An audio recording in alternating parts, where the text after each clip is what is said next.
typical grey day in Luxembourg, and to find out what the weather's going to do next, I would typically look at several different weather models. But sometimes those models give different information. What if there was just one model that compared all the different weather models? I'm about to meet statistician Damian Ndiwago, who does just that, but for hydrology. Let's find out more. So Damian, what is hydrology? Hydrology is a study of the movement of water, so how water leaves the Earth's atmosphere and then ends up in our environment. And obviously, as water moves in the environment from one compartment to another, being taken up by plants, it has a lot of impacts. So hydrology studies all these processes and also the quality of water, but our own focus is on the quantity of the water, the impact of the water. So within this massive field of hydrology, are you focusing on anything in particular? Yes, we're focusing on the hydrological models, that specifically how can these models be able to predict events such as flash floods. Is flash floods one type of flooding event and there are others? Yes, there are different types of floods, but flash floods is of huge concern to society and especially to insurance companies, because this is flood that causes the most amount of damage. That's part of the reason they call it a flash flood. So there's little or no preparedness for people to escape the flooded areas. So usually houses and also material and human life. For instance, there are statistics that there's about 5,000 deaths annually resulting from flash floods. So it's really a concern to society as a whole. Are you able to demonstrate exactly how floods can differ from one another? Let me show you a simple illustration for flash floods. They is usually called in hydrology bucket models. Buckets and water, this sounds like the engineering bit. Depending on the soil texture and the moisture content, there might be flooding very fast, or it might take time depending on the soil context. So if we pour water, it's already almost very saturated. We can get water that overflows.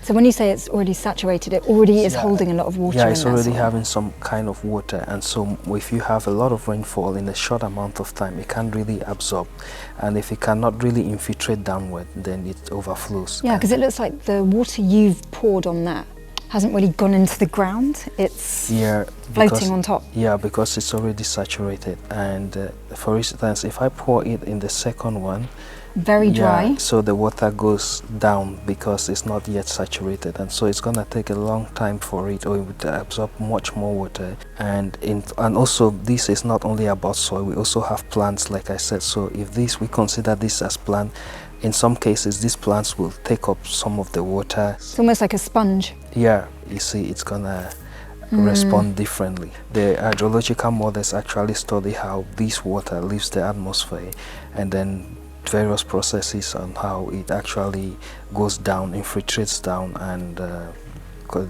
actually goes off as runoff or flooding. And where your models are hoping to predict the different types of behaviors? Yeah, our goal now is to see which of these models will be able to predict such a thing, but also using fewer resources.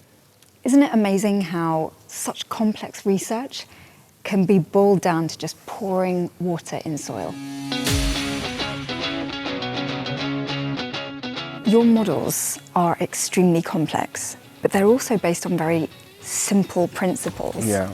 So our goal is to develop techniques to select models that are simpler, easy to understand, but can also do a very good job in predicting hydrological events such as flat floods, as good as models with huge number of parameters that might not always be able to have a high accuracy when doing prediction.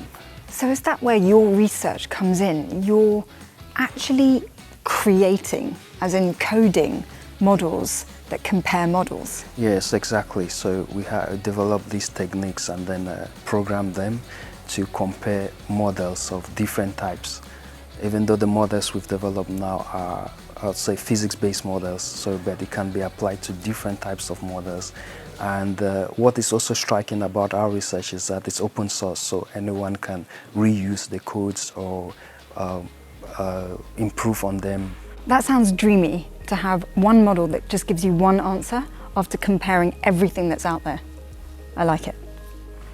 What is the future of the technology you're developing? We are doing it on a smaller scale, so this can be scaled up and improve on the predictions, and also help not just local governments to be better prepared for flooding events, but also, of course, insurance companies, like I said, are very interested in this. It sounds like you're in the grey area of where engineering, empirical data, artificial intelligence, like it's all just coming together, and it just sounds like a wonderful collaboration.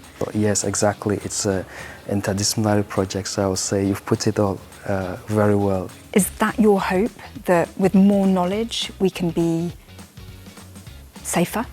Yes, that's the hope, that with more information that we can extract from these models, we can be well prepared for events that occur very fast, like flash floods, and there will be less loss of life and also of resources, and societies will be much more safer and, of course, I'll say happier.